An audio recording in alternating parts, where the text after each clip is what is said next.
So here's something for my voice.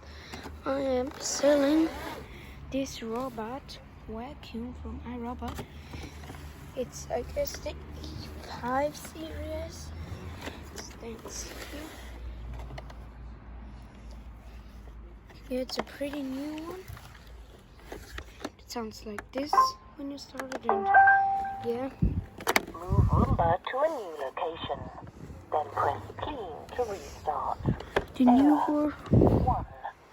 newer iRobot versions and sound. I can show it to you on the docking station.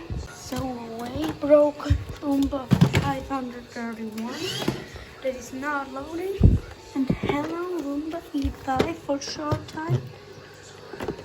So you put him just there. Can press the clean button. Oh, what is? Oh, he's not on the dock now, I guess.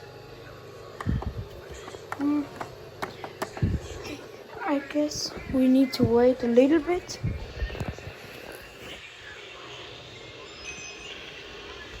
Yeah, just a few seconds. So I guess it should be alright now. And if it's not, it's just a little error. Every Roomba has it. Yeah, it's dumb.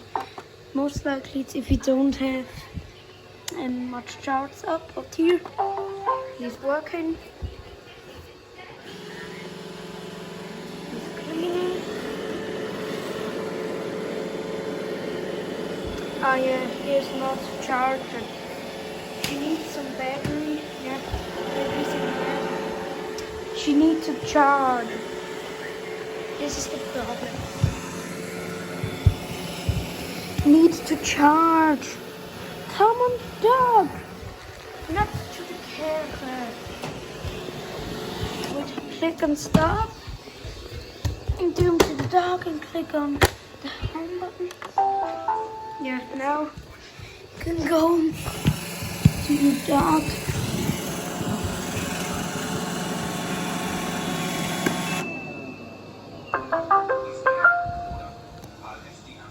Yeah. It's like a Roomba i7, but it's not. It's like one version older. Yeah. The S9, I hope it's now working, because this button every time did not work, but I didn't know why. Can research about it, and yeah, that's technically it with the video.